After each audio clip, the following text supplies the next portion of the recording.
Praise the Lord. बहनों भाइयों, मेरे और आपके जीवन में बहुत से काम आते हैं और हम 24 घंटे के अपने पूरे दिन में अपने सारे कामों को करते हैं। हम लोग पढ़ते लिखते भी हैं, अपना रोजगार कारोबार भी करते हैं और इधर उधर घूम के जो है अपना थोड़ा मनोरंजन भी करते हैं। लेकिन ये जरूरी है कि जो परमेश्वर का समय है हम परमेश्वर को दें और जो संसार का समय है वो हम संसार को दें। और इसके लिए एक बहुत सुंदर आयत मेरे को याद आती है, जब प्रभु यीशु मसीह को वो सिक्का दिखाया गया जिसपे कैसर की मूर्ति बनी हुई थी, तो प्रभु यीशु मसीह ने कहा कि जो कैसर का है वो कैसर को दो और जो परमेश्वर का है वो परमेश्वर को दो। यानी परमेश्वर का वचन मुझे और आपको ये बताता है कि मुझे और आपको अपने 24 घंटे के समय में से परमेश्वर को भी समय देना चाहिए। और इसके लिए भजन संहिता में बहुत अच्छी आयत लिखी हुई है, राजा दाऊद ने लिखा। भजन संहिता 90 और उसकी 14, 15 और 16 आयत को हम लोग यहाँ पर पढ़ेंगे और देखेंगे कि हमें अपने रोज के जीवन में परमेश्वर को किस तरीके से धन्यवाद देना चाहिए, परमेश्वर को किस तरीके से अपनी बातों को बताना चाहिए, उससे वार्तालाप करना चाहिए और उसकी निकटता में आना चाहिए, ताकि परमेश्वर की दया दृष्टि और कृपा हम पर बनी रहे।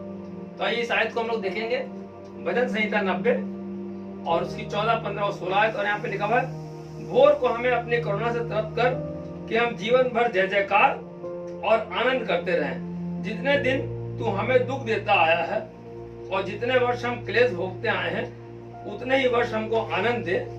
तेरा काम तेरे दासों को और तेरा प्रताप उनकी संतान पर प्रकट हो।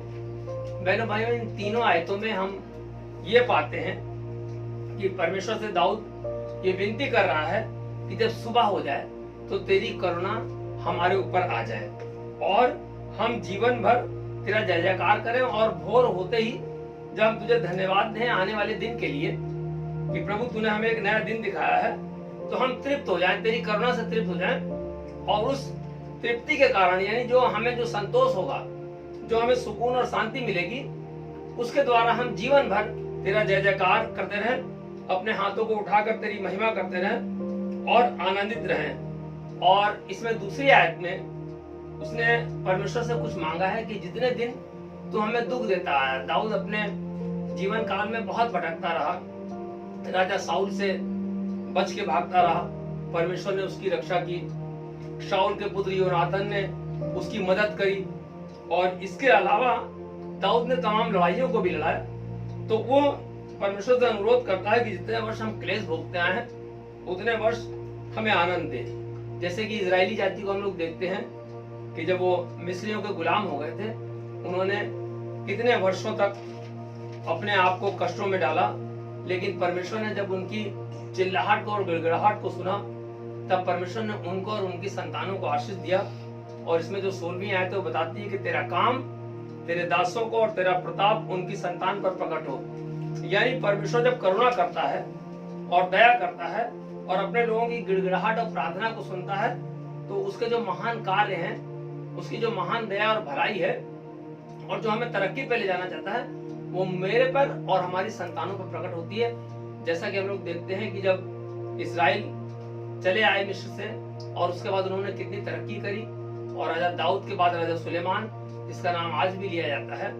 और उसी तरीके से आज जब हम लोग उन लोगों की संतान है, इब्राहिम, इसहाक और याकूब के संतान हम अपने आप को कहते हैं, क्योंकि यहोवा ने कहा था कि मैं तेरे पिता इब्राहिम, याकूब और सबकी संतान हूँ। तो पिता परमेश्वर ये चाहते हैं मुझसे और आपसे कि मैं और आप जो हैं, जब अपने पूर्वजों को याद करते हैं और जिस तरीके से वो आराधना स्तुति करते थे और सुबह परमेश्वर उनको अपनी करुणा से तृप्त करता था और उनके बुरे दिनों को हटाकर उनको दुगना सुख दिया।